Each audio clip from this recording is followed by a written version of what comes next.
কে এই প্রিন্স মামুন? ধর্ষণ মামলায় টিকটকার আব্দুল্লাহ আল মামুন ওরফে প্রিন্স মামুনকে গ্রেপ্তার করেছে পুলিশ।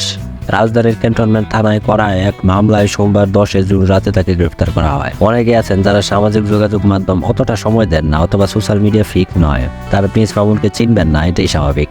তাদের মনে প্রশ্ন উঠতে পারে, কে এই প্রিন্স মামুন আর কি করেন তিনি? প্রিন্স মামুনের উত্থান মূলত সোশ্যাল মিডিয়া, টিকটক ও লাইকের সুবাদে। বাংলাদেশে এসব অ্যাপ জনপ্রিয়তার পেছনে কিছুটা হবে মামুনের ভূমিকা আছে। নিজের করা মিউজিক ভিডিও সেখানে পোস্ট দিতেন মামুন, সেখান থেকে তার পরিচিতি এবং জনপ্রিয়তা। একটা সময় নাচও শিখেছেন মামুন, সেই নাচের ভিডিও অনলাইনে শেয়ার দিতেন অনেক মজার ভিডিও। এক এক করে জুটে গেল অগণিত ভক্ত। অনলাইন থেকে তার জনপ্রিয়তার ঢেউ এসে পড়লো অফলাইনেও। বলা যায় বাংলাদেশে টিকটক সবচেয়ে জনপ্রিয় এই মামুন। তার ফলোয়ার বা অনুসারী সংখ্যা অগণিত। এখন তিনি দেশের বিভিন্ন প্রান্তে শোরুম বা দোকান উদ্বোধন করে মোটা অঙ্কের অর্থ বিনিময়ে। শুরুতে প্রিন্স মামুন বা অবু ভাইয়ের মতো টিকটকারদেরকে নিয়ে মেইনস্ট্রিম মিডিয়ায় তেমন আলোচনা হতো না। মানুষদের মামুনের ছবি ও ভিডিও দেখলে অনেকে হেসে উড়িয়ে দিত, কিন্তু এখন কিছুটা হলেও সময় মনে হয় পাল্টেছে।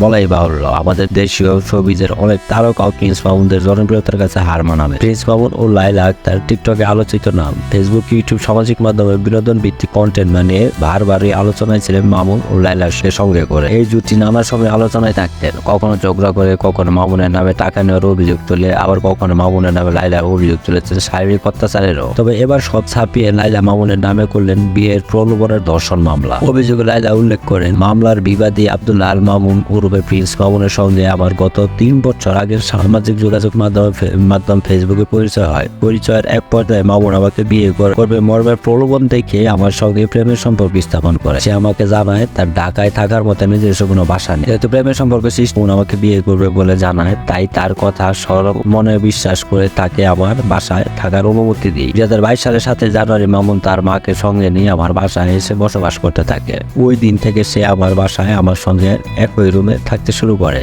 বিয়ের প্রলোভন দেখে একাধিকবার শারীরিক সম্পর্ক করে। মামুন আমার বাসায় থাকা গেলে তার মা মাঝে মধ্যেই সেখানে এসে অবস্থান করত। আমি মামুনকে একাধিকবার বিয়ের বিষয়ে বললেও ও বিভিন্ন অজুহাত সময় ক্ষেপণ করতে থাকে। সর্বশেষ চলতি বছরের 14 মার্চ মামুন আবার দর্শন করে। পরবর্তী সময়ে আমি তাকে বিয়ের বিষয়ে বললে সে ক্ষিপ্ত হয়ে ওঠে, আমাকে বিভিন্ন অশ্লীল ভাষায় গালিগালাজ করে। মজার ব্যাপার হলো, মাদারীপুরের একটি খামারে এবারের কুরবানির ঈদের জন্য প্রস্তুত করা একটি ষাঁড়ের নাম রাখা হয়েছে প্রিন্স মামুন। এর ওজন আনুমানিক 25 মণ। নাম রাখা হচ্ছে 15 লাখ টাকা।